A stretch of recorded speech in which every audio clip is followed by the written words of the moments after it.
Muy buenos días.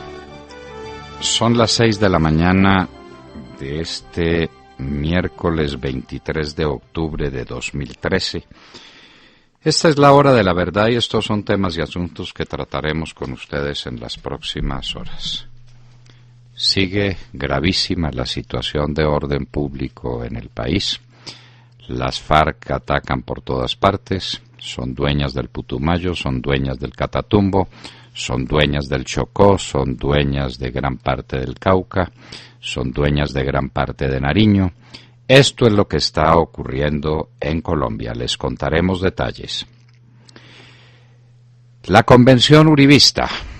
Estamos a 48 horas de que se inicie la convención en la cual se elegirá el candidato del presidente Uribe Centro Democrático a la presidencia de la República. Quien está manejando todo el tema es el Comité de Garantías que encabeza Fabio Echeverri, con Hernán Martínez y con Isaac Yanovich. Ellos son los que fijarán las pautas para la convención. Está prácticamente todo definido, parece que quedan algunos detalles, no tenemos noticias sobre el particular. Esperamos que don Fabio las dé a conocer y que dentro de 48 horas uribistas venidos de todos los rincones del país, de todos los departamentos, elijan el candidato uribista a la presidencia de la República. El Consejo Nacional Electoral y el logo del Centro Democrático. Aquí se trata de un asunto gravísimo. Y es que hay sentencias definitivas de la Corte Constitucional que autorizan que el logo lleve la imagen, la figura, la fotografía de quien quieran, de un partido. Ya hay antecedentes, y antecedentes contundentes, y el Centro Nacional Electoral parece que quisiera cometer un gravísimo prevaricato, prohibiendo que el Centro Democrático con el presidente Uribe no pueda tener el logo con la figura, la fotografía del presidente Uribe Vélez. Por ahí dicen que los del Centro Nacional el Consejo Nacional Electoral están recibiendo mensajes de los partidos que los eligieron. ¿No son ellos magistrados? ¿No son independientes de los partidos que los eligen?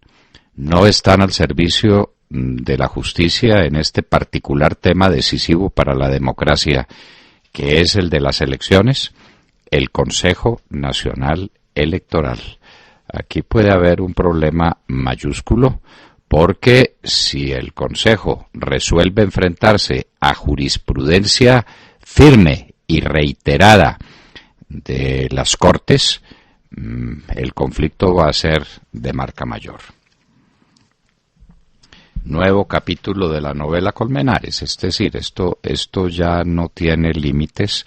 Aquí mete la mano todo el mundo, aquí hay testigos que todos los días dicen, se desdicen, dicen que ahora sí van a decir la verdad y la verdad es una violenta invectiva contra alguna de las partes. ¿Quién está manejando este proceso? Aquí en este proceso hay dinero por todos lados.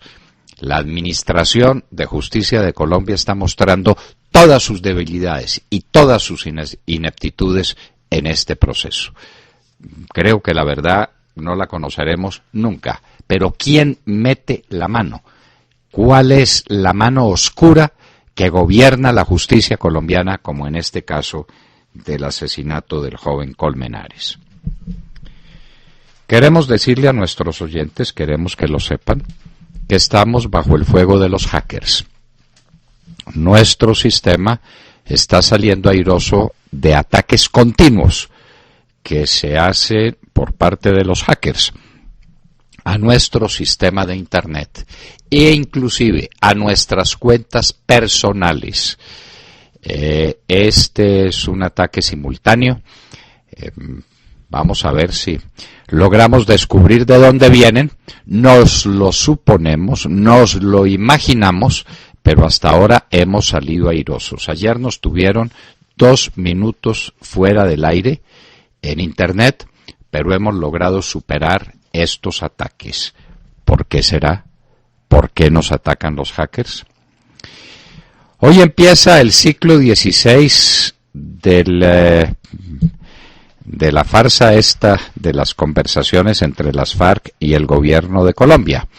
Entonces, en vísperas de que se venza el plazo del año que el presidente Santos se había marcado para que todo estuviera culminado, y como no hay nada que haya culminado porque lo que terminó, que fue la parte agrícola, está llena de salvedades y de anuncios que sobre ella se volverá, entonces el presidente Santos arremete y las FARC le recuerdan lo que le dijeron el primer día, que no van a tener afán y que lo suyo no es la reelección del presidente, sino una paz que va a tomar tiempo en establecerse porque lleva 50 años el conflicto. Que no los apresuren, que no los presionen. Esas son las dos posiciones. Santos desesperado por tener algo en noviembre y las FARC insistiendo en que ellas no tienen prisa. Entonces el gobierno habla de una nueva metodología que por ahora todo lo que se ocurre es que los plenipotenciarios del presidente Santos se queden a vivir en La Habana y no vuelvan y no sean ciclos de 11 días, sino que este ciclo, el número 16, sea indefinido, que allá se queden sentados en la mesa hasta que haya paz o hasta que San Juan agache el dedo. Hasta que haya paz y cese el narcotráfico, y cese el negocio del oro, y cese el contrabando, y cese la toma que tienen del Catatumbo y del Putumayo y de vastas regiones del país. Bueno, y hay un escándalo grandísimo. El senador José Darío Salazar reveló ayer en el Congreso una cosa que nos tiene con los pelos de punta. Vamos a conseguirlo, a tratar de conseguirlo. Pero varias veces el senador Salazar lo dijo en el Congreso ayer, que el presidente Santos le había dicho a una emisora, a una de esas que lo llaman para preguntarle lo que él quiere que le pregunten, que si estuviera en el pellejo de las FARC, no entregaría las armas. Le repetimos, Santos dijo que si él estuviera en el pellejo de las FARC, no entregaría las armas. Esta es una incitación clarísima a las FARC para que no las entreguen, es decir, para que no haya paz en Colombia. El caso del Kiko Gómez, este es otro proceso pues bien interesante para saber qué es lo que pasa en La Guajira. Acusado por paramilitarismo. Ya veremos si hay algunos que sean acusados por ser amigos de las FARC. Nos parece que deben acusarse, perseguirse y condenarse a los amigos de todos los bandidos, pero de todos, no de la mitad de ellos.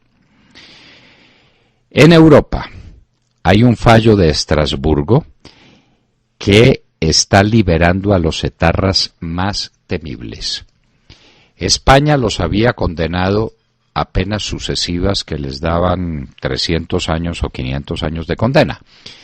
Pues Estrasburgo ha dicho que eso no es acumulable y que vencida la primera condena tienen que ser puestos en libertad, y España está poniendo en libertad a los más temibles asesinos de la ETA, hombres y mujeres. En Colombia, nuevos ataques contra el fiscal Luis Camilo Osorio. Y entonces las pruebas es que tienen grabaciones de conversaciones de dos personas, la senadora fulana y la senadora perana, diciendo que han hablado con Luis Camilo Osorio, que le digan a fulano o con el mono Mancuso, no, es que nos reunimos con Osorio, tomamos trago con él, nos reunimos con él. Quienes hemos ejercido la profesión de abogados y conocemos estos temas, sabemos desde hace mucho tiempo cómo la gente abusa del nombre de una persona para decir que son sus íntimos amigos, que están al lado de él, que conversan con él continuamente para justificarse ante quienes les pagan o ante sus amigos, o simplemente para hacer una presentación de todas sus influencias y de toda su capacidad, para darse brillo, darse lujo. Habría un poco de expresiones para eso. ¿Y qué culpa tiene la persona víctima? ¿Eso es una prueba en su contra? Unas conversaciones de terceros diciendo que son muy amigos y que tienen llegada directa con fulano de tal. Si hay pruebas complementarias, queremos conocerlas, porque dicen estas exparlamentarias que se reunían con Luis Camilo Osorio no sé dónde, a ver quién los vio, a ver cuándo fueran. Tenemos nuestras serias dudas. Luis Camilo Osorio es un hombre honorable, es un hombre honesto, fue un fiscal recto. No vemos a Luis Camilo Osorio reunido en fincas tomando trago y recibiendo plata regalada de unas parlamentarias cercanas a los paramilitares. No nos cabe en la cabeza. Esperamos las pruebas. El espionaje de los Estados Unidos a los amigos. Aquí tiene el presidente Obama un grandísimo problema, y es que Snowden lo está enfrentando, las declaraciones de Snowden lo está enfrentando con amigos, países amigos como Brasil primero, como México, como Francia, como España, porque Snowden dice tener las pruebas o las ha exhibido, no sabemos en qué punto está todo ese proceso, de que los Estados Unidos estaban haciendo interferencias a mensajes de los dirigentes de estos países que por supuesto y con justa razón están indignados. Ya comprenden ustedes por qué Rusia quería tener a Snowden como un trofeo, porque le hace el milagro de enfrentar al presidente Obama con sus amigos. Cuba y las dos monedas. En Cuba hay dos monedas y circulan para cosas distintas.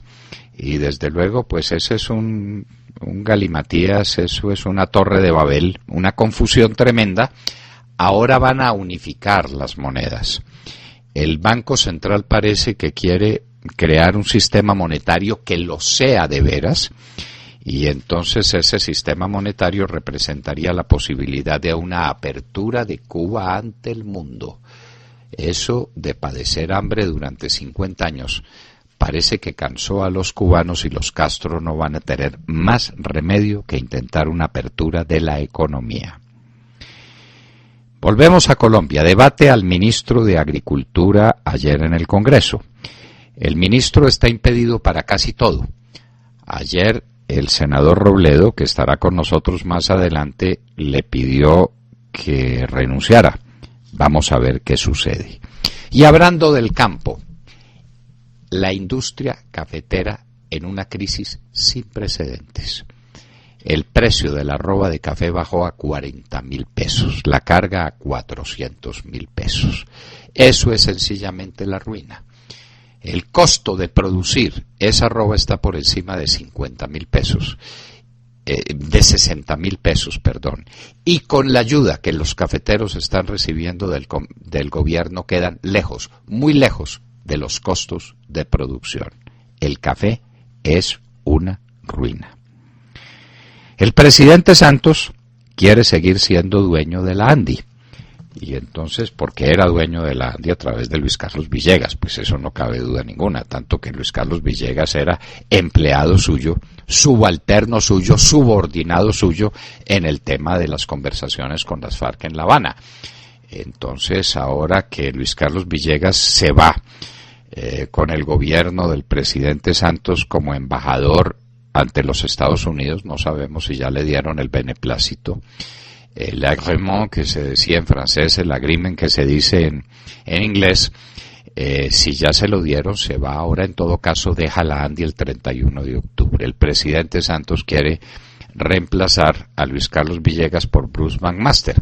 Ha tenido en la ANDI no un gremio, una representación gremial independiente, una representación gremial que le diga al gobierno lo que tenga que decirle y al país lo que juzgue que tiene que decirle, sino que ha tenido un subalterno, un subordinado, y quiere conservarlo. Por eso Bruce McMaster parece ser el candidato más opcionado, presionado por el presidente Santos. Si esto pasa con los gremios, al diablo los gremios, tírenlos a la cesta de la basura. Cuando los gremios dependen de un gobierno, sea el que sea, no sirven para nada. Otra cosa es que estén de acuerdo con una o más o con casi todas las políticas de un gobierno o con todas, pero con independencia, con autonomía y con capacidad de crítica cuando el gobierno se equivoca. De otra manera, los gremios hay que cerrarlos. Crisis de las compañías mineras es mundial. La China paró, las mineras hicieron inversiones gigantescas en presencia de unos precios de minerales que ya no se verán, porque las demandas de la China, al menos en el inmediato futuro, no van a ser del tamaño que lo eran antes. Las mineras quedaron endeudadas, se están adelgazando, tienen problemas gravísimos y se encuentran con que los gobiernos quieren más regalías, quieren más dinero, les están poniendo más exigencias.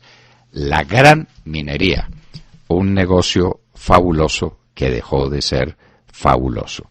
Y en Hoy en la Historia recordaremos lo que pasó en la famosa tormenta del desierto en el año de 1990 y 1991. De todo esto y de mucho más hablaremos con ustedes en las próximas horas en La Hora de la Verdad. Con esa taza de café tan rica y esta música, hablemos qué les parece de la mesa de negociaciones en donde yo creo que la situación está que arde. Parece que nadie sabe qué hacer con una mesa en donde no aparecen los acuerdos por ningún lado y las elecciones están a la vuelta de la esquina, que eso también influye, no crean. En medio de tanta incertidumbre llegó una nueva carta del guerrillero Timochenko acusando al gobierno de una campaña de desprestigio y asegurando que lo que está dañando el proceso de paz pues es el reeleccionista del presidente Juan Manuel Santos. Algo que, por supuesto, niegan los escuderos de Santos, quienes afirman aparentemente convencidos que Santos no necesita del proceso de paz para reelegirse porque está sobrado de resultados contundentes que lo reelegirían sin lugar a dudas. Por su parte, el jefe negociador de las FARC, Humberto de la Calle, reconoció que están en una encrucijada y que no saben si continuar, suspender o aplazar las negociaciones, y que llegaron a esta encrucijada tras una reunión extraordinaria que convocó el presidente Juan Manuel Santos, en donde parece que salieron más confundidos de lo que estaban. La mesa de negociación en La Habana es un barco sin rumbo, con una tripulación bastante atípica y confundida. Y lo más simpático es que, imitando el viejo eslogan del expresidente Álvaro Uribe, ¿lo recuerdan? Eso de trabajar y trabajar. Bueno, pues Humberto de la Calle esgrimió el eslogan de avanzar y avanzar, como si de verdad se hubiera avanzado algo. ¿Hacia dónde va este barco sin rumbo? Les pregunto, a ver si alguien me puede ayudar a entenderlo. ¿Qué secretos guarda su tripulación? ¿Y cómo es posible que desde el gobierno estén evaluando la posibilidad de llevar a cabo unas elecciones a punta de fusil de las FARC? Porque para mí no son suficientes las declaraciones del gobierno cuando dice que el presidente Juan Manuel Santos prohíbe el proselitismo armado. ¿Es suficiente con prohibirlo? Montserrat, pero algo más grave. Anoche en el Congreso, José Darío Salazar, senador de la República, senador conservador, reveló algo que no sabíamos. Y es que en una emisora cualquiera, el presidente Santos dijo que si él estuviera en el pellejo de las FARC, no entregaría las armas. Esa es una incitación a que no las entreguen. Y obviamente con unas personas en armas pues no se ha hecho la paz. Se podrá hacer una tregua, se podrá convenir alguna cosa, hacer la paz, restablecer la paz en un país que las FARC se están tomando, Montserrat. No sé. Lo grave no es que no entreguen las armas, doctor Londoño. Lo grave es que están levantando esas armas para las elecciones. Ya vimos como en San José del Guaviare secuestraban a una de las personas que estaba recogiendo firmas para el partido Uribe Centro Democrático. Eso se va a repetir y usted lo sabe. No solo no las entregan, sino que las usan. Montserrat, eso es un episodio ¿qué tal? Son dueñas del Putumayo y dictaron una ley con 46 artículos que empiezan por expulsar del Putumayo a los sacerdotes,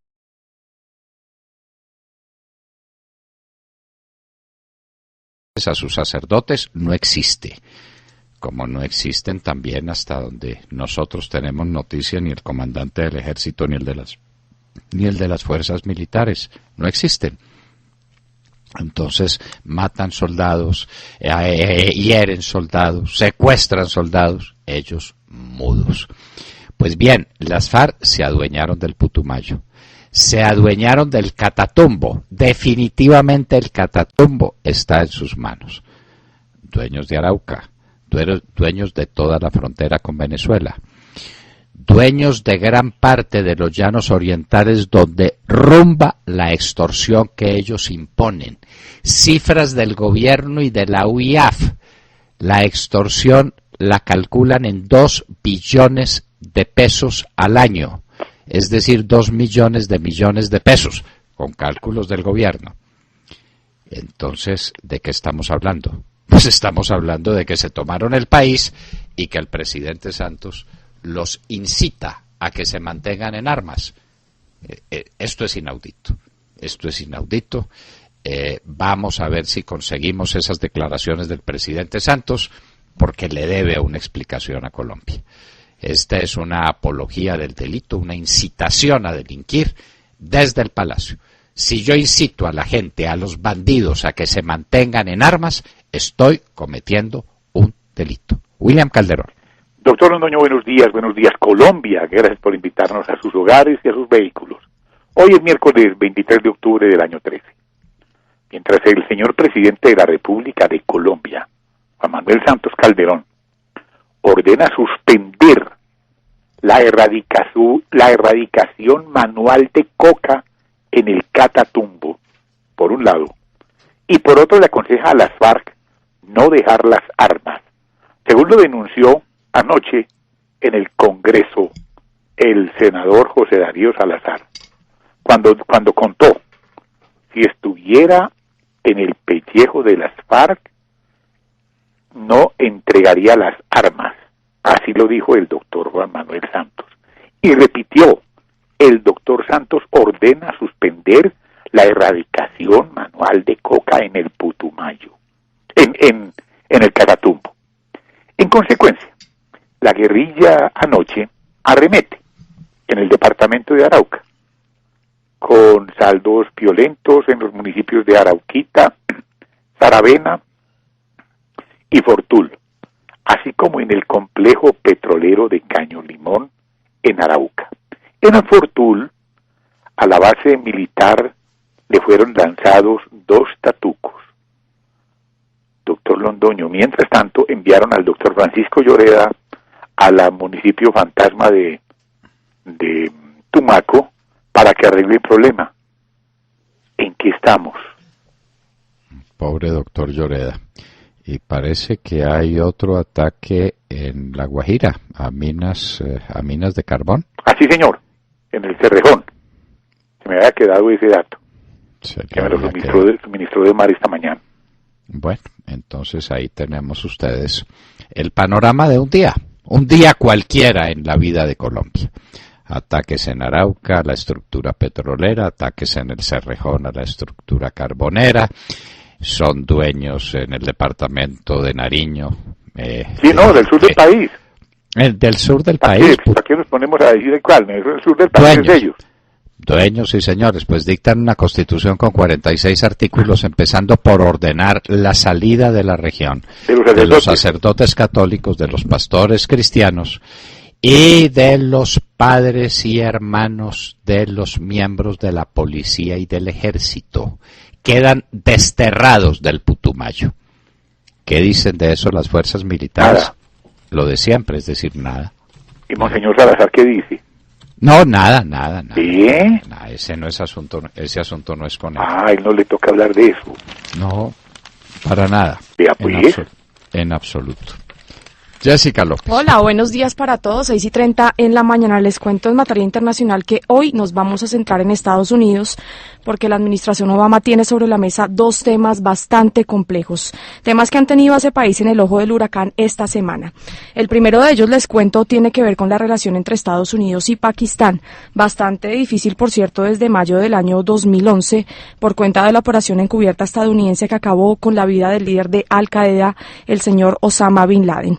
Esta semana la situación se volvió a complicar luego de que Amnistía Internacional y la ONG Human Rights Watch publicaran informes que aseguran que los ataques de Estados Unidos en países como Pakistán y Yemen con aviones no tripulados han matado más civiles que objetivos terroristas.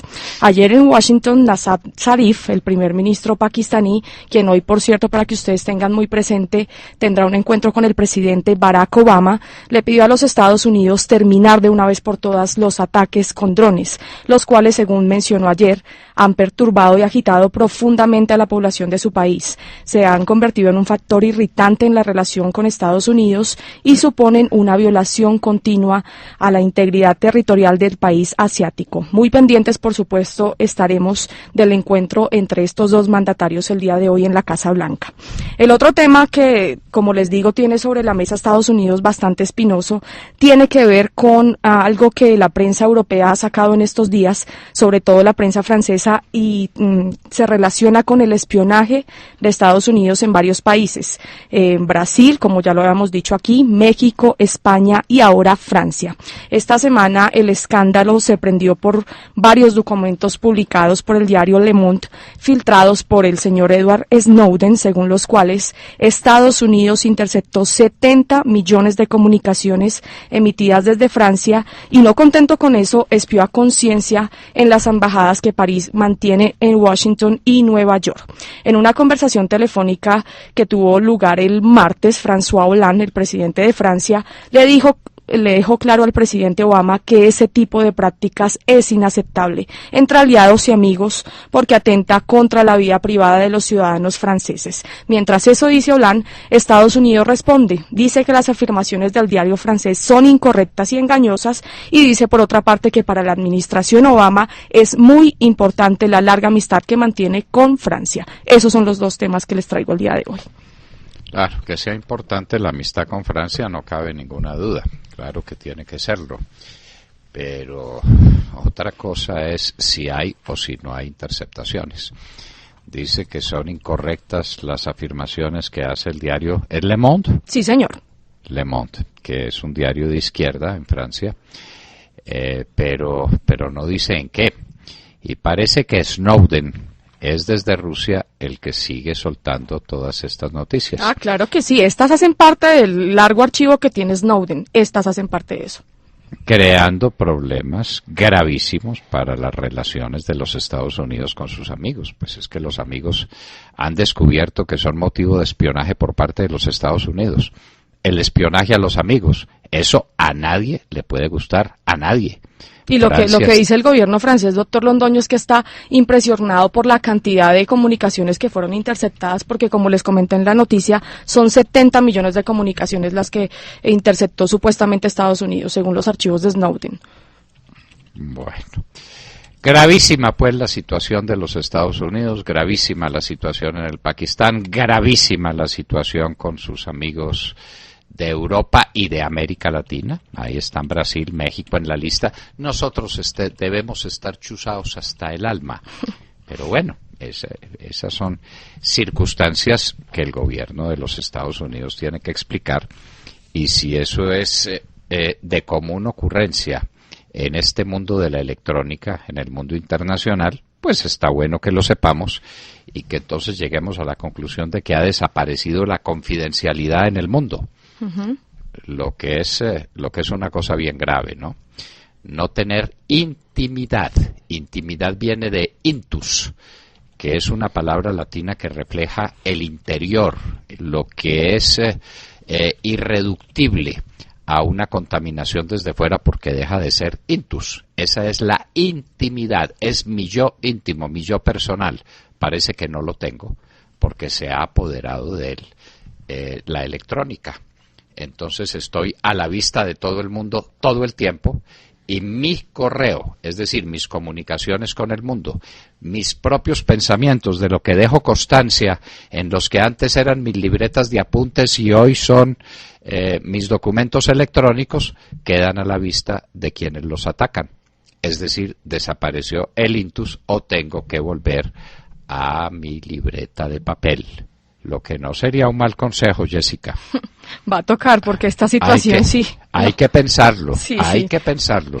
Si uno puede seguir tan confiado viviendo en este mundo de la electrónica que tiene semejantes enemigos y tales peligros. Sergio Gel. Doctor Londoño, muy buenos días. Pues hoy amanecemos hablando de la situación económica del país. Es una noticia corta pero contundente y le tomamos la temperatura a la economía del país con la situación de las importaciones, porque ayer reveló el DANE el informe de importaciones para el mes de agosto, mes en el que las importaciones cayeron 5%, lo que representa una caída de 1,6% en lo corrido del año. En agosto, la caída fue del 5% en las importaciones y fue una caída que podría pasar desapercibida.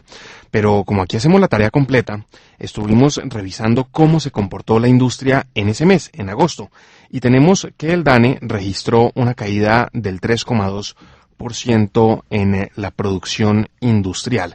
Es decir, en agosto ni se importó ni se produjo. Este dato debe tenerse en contexto pues con las importaciones manufactureras de agosto. En agosto las importaciones manufactureras cayeron 5,8%. ¿Qué nos indican todos estos datos? Pues de nuevo, una parálisis en la economía porque ni se está importando ni se está produciendo. Ahora, si a esos datos le sumamos el dato revelado por el Ministerio de Hacienda y por la DIAN sobre la cifra de contrabando en el país, entran, según ellos, 6.000 millones de dólares al año en contrabando, pues tenemos la fórmula perfecta para el desastre. La balanza comercial colombiana registra un superávit de 1.832 millones de dólares. Los superávit más altos en el mes de agosto están con Estados Unidos, con Panamá, con Países Bajos, y los déficits más pronunciados se presentan con China y con México.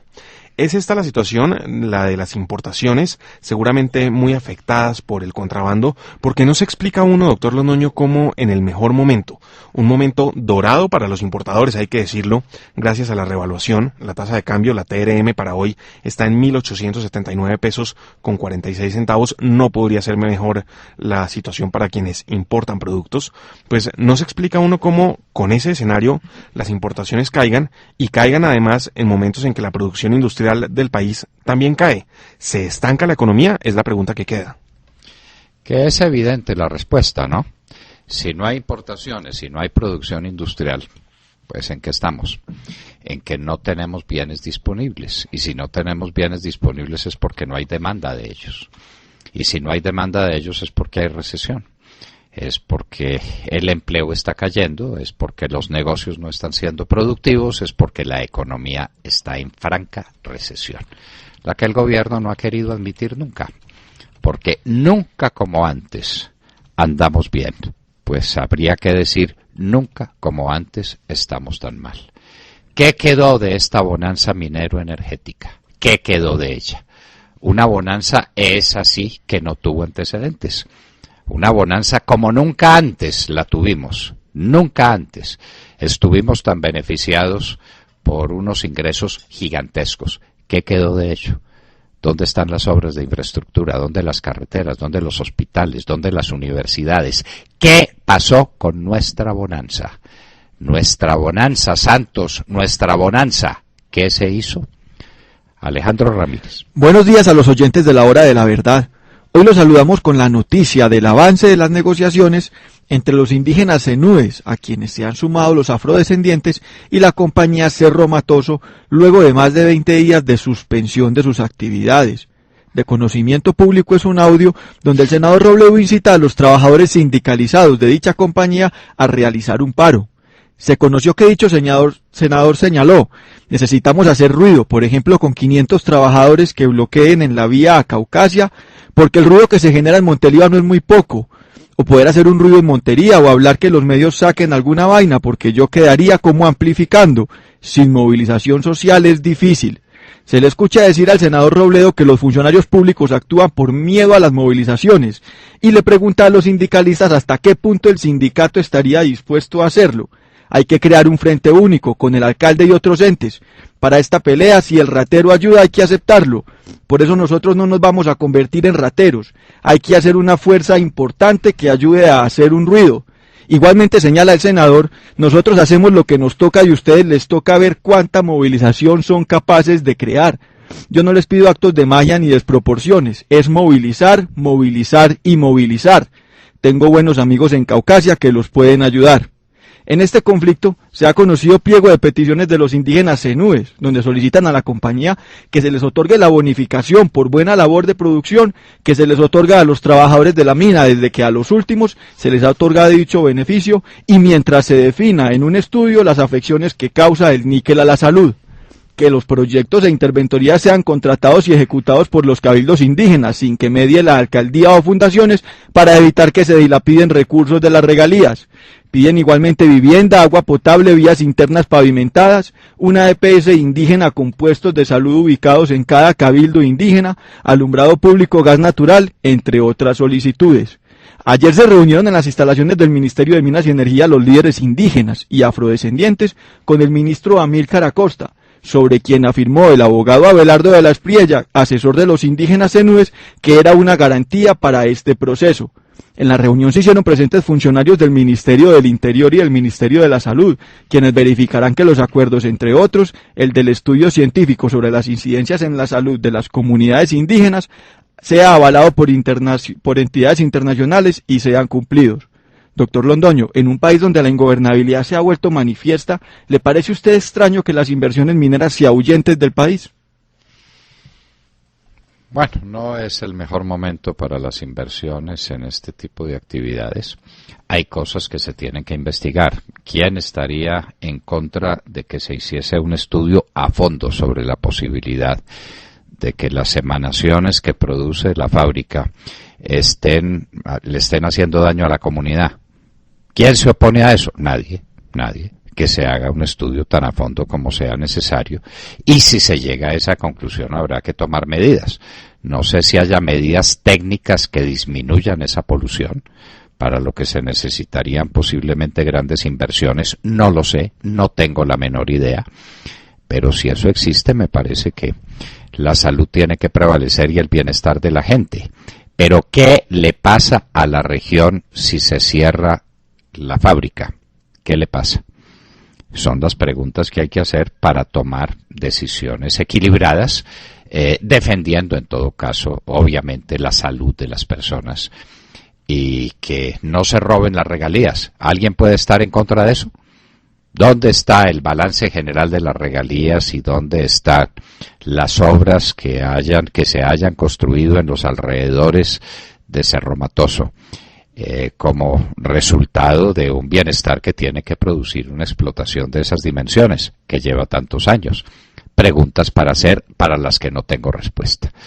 No están bien las vías de hecho, no las puedo aceptar, pero que reclamen y que protesten y que pidan lo que es suyo, si tienen argumentos para hacerlo, me parece perfectamente razonable, Alejandro. Así es, doctor Londoño, es razonable que se haga un estudio sobre el tema de la salud, pero lo que sí no podemos aceptar los colombianos es la ingobernabilidad y que las actividades económicas se paren, porque esto perjudica notablemente al país y a todas las regiones que se ven beneficiadas de ellas. Bueno, y que se sepa qué se hacen las regalías. Así es, doctor. Por eso estamos clamando hace mucho tiempo. En Córdoba también necesitamos que se sepa, como necesitamos que saber qué pasa con las regalías en el Cesar y con las regalías en La Guajira y con las regalías en Arauca y en el Casanare y en todas partes. Ha sido una verdadera lluvia de dinero que ha desaparecido sin dejar rastro, y eso no puede ser así. En un momento hablaremos con el senador Jorge Enrique Robledo. En un momento. Son las 6:44 a.m. Esta es la hora de la verdad en Radio Red de RCN.